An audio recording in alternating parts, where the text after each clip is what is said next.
Good to see you again. Yeah, you too. It's been a little while. Things good? Yeah, everything's good. When was the last time? It seems like it was relatively recent. I think it's like maybe a little over a year ago, maybe. Okay, yeah, it seems like it. Well, cool. Yeah. We got new music out, which we need it more than ever in the world. So it's great to catch up with you. Thank you for taking a minute out today. Yeah, thanks for having me. You bet. So before we get into Spark, I want to begin by asking you this. Clearly, America has entered a absolute insane zone. Oh God. Is that where we're gonna start? Well, we're gonna detour in a very unique way. And the Okay. reason why I bring that up is that, anytime America has gone through cultural tumult, political tumult, music has always been there. It's been a big Hmm, part of people pulling through. How hmm, much of what we're living through is a part of the way that you're creating not only the music on this album, but approaching live shows? hmm. Well, right. In some way, all artists are political activists, regardless of even if it's on a subconscious level. I would Yeah, say maybe you agree with that.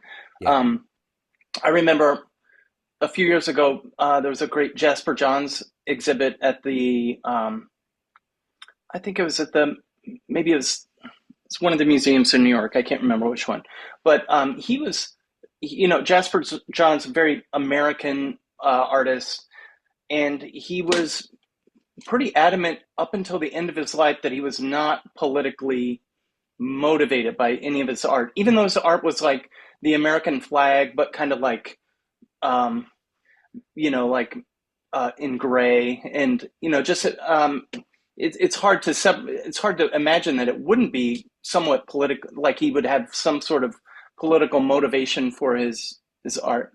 Anyway, so I don't know that, but then towards the end of his life, I think he capitulated and said, "Yes, my all my artwork is politically motivated, and I'm a part of this world, and I'm affected by all the messed up stuff that's going on."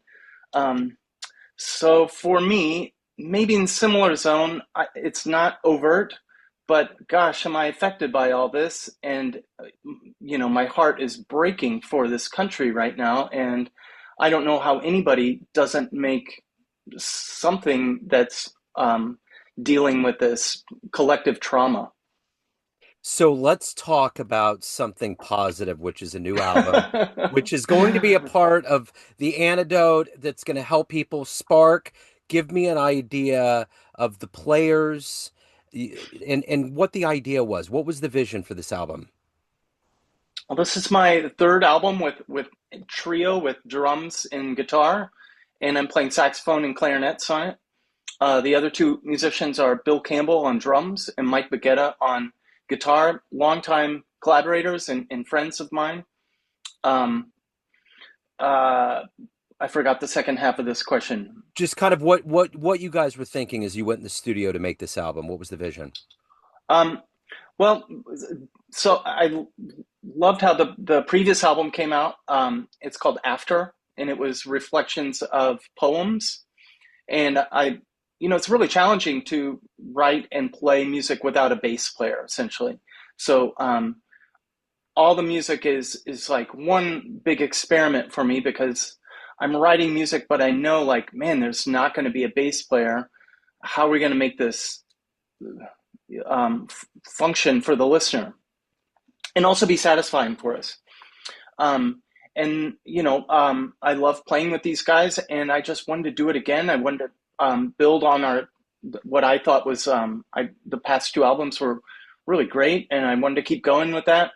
Also, conveniently, it's just being three of us. It's easy to tour, or easier to tour with three people and no bass player. Um, yeah, I guess those were some of the considerations I was thinking of, and also like just that I think the general tone of this music is maybe it's to think about your first question. It's a lot more positive, I would say, in tone. Like it sounds more, happy, I guess, if you overall, and maybe that's some sort of what you say, like antidote to all the the poison that's happening in this around us. Yeah.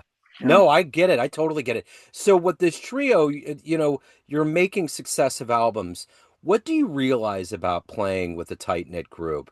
What is it that elevates the way that you approach successive projects and just music in general? What does it mean to be with a group that you're familiar with?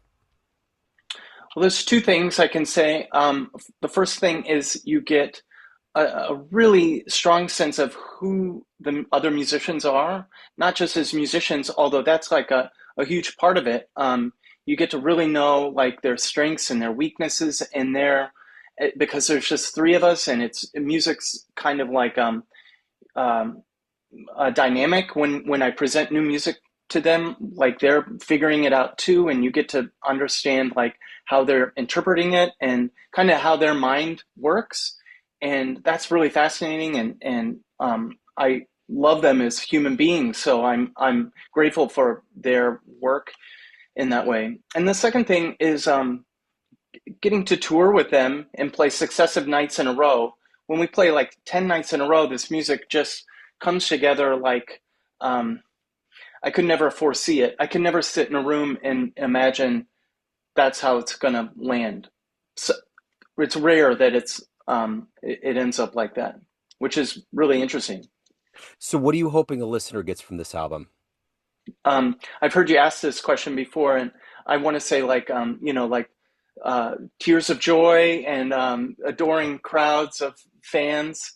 But really, what I want, or what I think maybe most artists want, is a connection to people. I want people to listen to the music, and I want people to um, feel a connection. I'm looking for connection to not just present people, but this music is all music. Maybe is a conversation with the past, with other music, other great artists, my heroes. I think you can hear that in the music, or and yeah. So a connection, listeners, love, Yeah. that kind of stuff. Yeah, all the Yeah. good stuff. All the reasons why Oh, we good. listen to music, for Yeah. sure. So you went on an 11 city approximate tour in August of 2025. At this point now, on the cusp of Valentine's Day, the warmth is going to start. So what's coming up? What is going to happen for getting out on the road and giving this to people live? Yeah, so now is panic zone for me because I've got a few dates for our tour, but of course I've got to like they're all kind of disparate places, and I've got to figure out how to get us like one place to the next. So I'm like in the middle of trying to finalize venues to play in June. So we're going to do another tour in June. And I also have another working band in New York here, and we're going to do a recording in May. So we've got a couple concerts leading up to that, and it's a much bigger group. It's six of us. So yeah, that all that is swirling in the mix. Excellent. Yeah, I think about that sometimes when I see baseball schedules. Sometimes it makes sense. Like you go from, if you're coming from Kansas City, you'll go to, Vegas, and then you'll go to Sacramento, and then you'll go to Seattle. And then other times it's like you just go from coast to coast, and you know that the person that did the scheduling just had no other option. you Yeah, know? that's right. Yeah, So you try to do it. expensive to do that. Yeah, it totally is. So if anybody wants to pick this up to benefit you the most, is Bandcamp still the best place? I think so. Yeah. Okay. All right. Yeah, it's And on Ad Europa Records, which is awesome record label. I love all their artists. Please check that out. But yeah, my albums are on Bandcamp, and that's probably the best convenient way to get them. okay, cool. I will put all of that in the show notes. I'm looking forward to profiling it on the show. It's great to catch up with you again. Thank you so much for taking a minute out today. Yeah, thank you, Joe. Yeah, thanks. Good to see you. Yeah, good to see you. Neon Jazz.